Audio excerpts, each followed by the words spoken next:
This is the Southside School of Financial Freedom Watch List and Market Report for the week ending March 26, 2022. Our question this week is, what is dividend yield? The answer will be provided later in the video. This week, the market ended higher.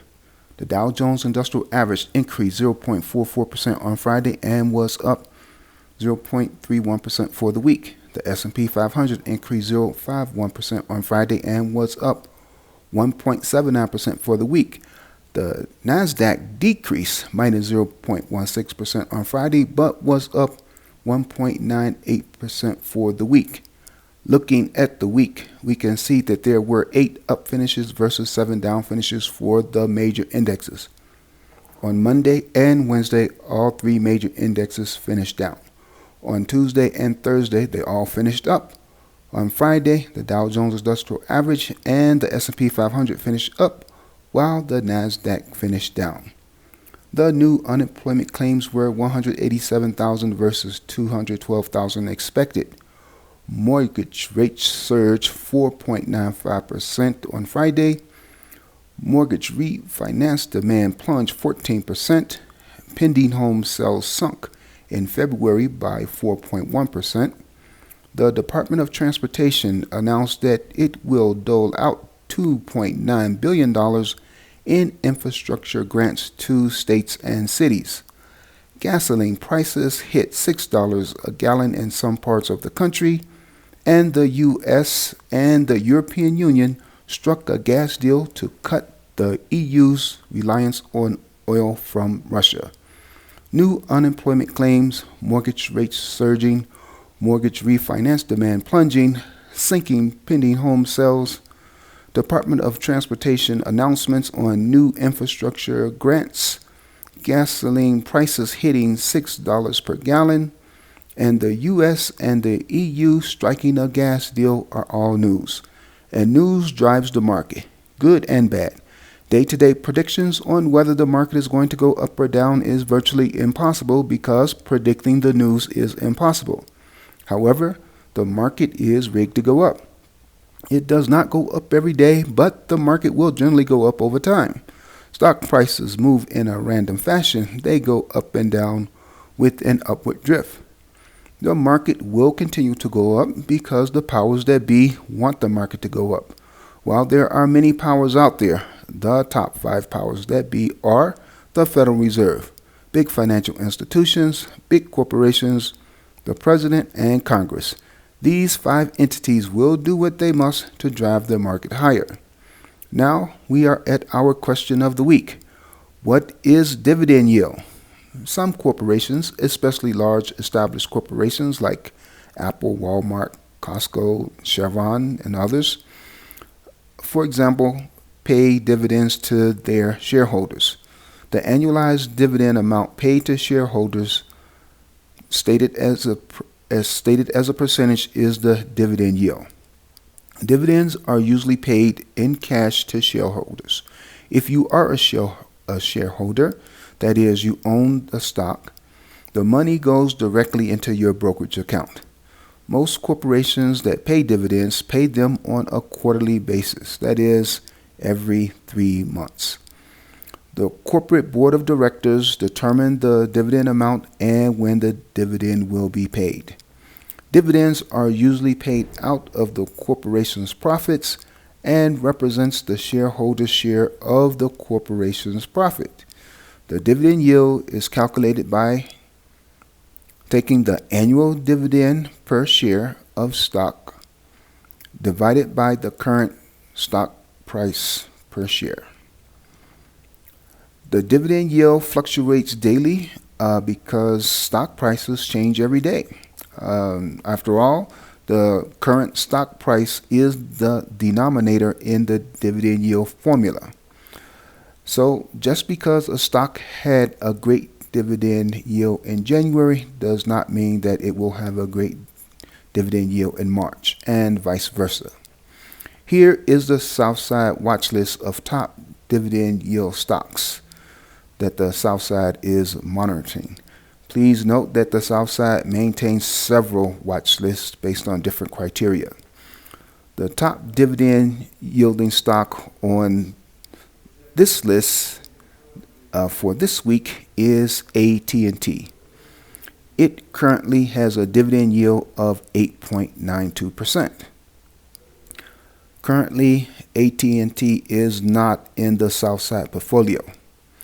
However, many investors look to invest in dividend-paying stocks, especially stocks that have a high dividend yield.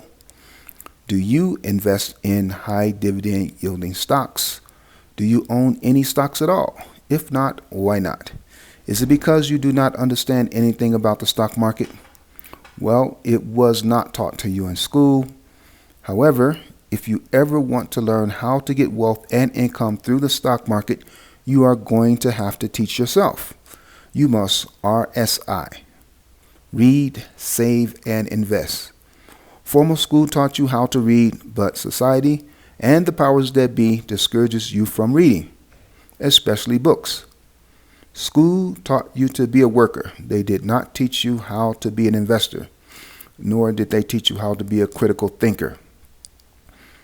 And they taught you absolutely nothing about the U.S. financial system.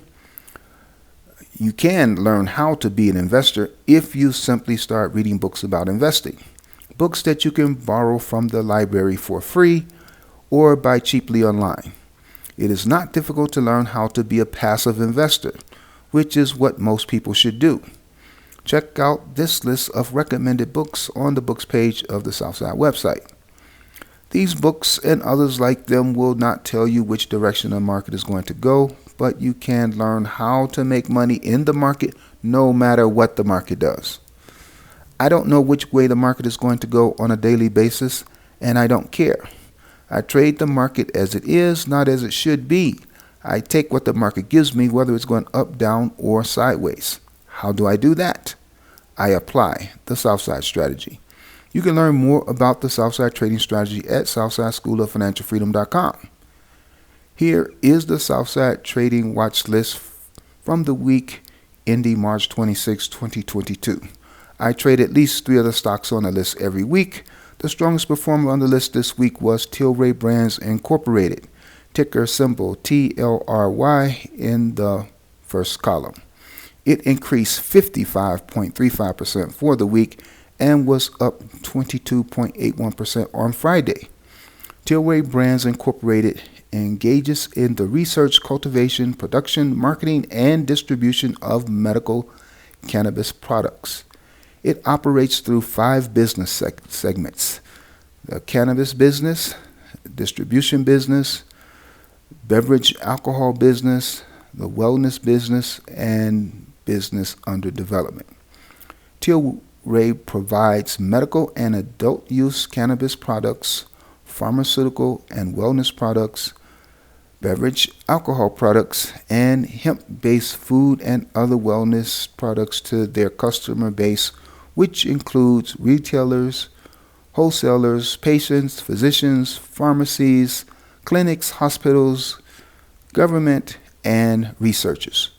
TLRY and other cannabis and marijuana stocks gained this week because it was reported in the news that the U.S. federal lawmakers are going to vote on a bill soon that may lead to legalizing or decriminalizing marijuana.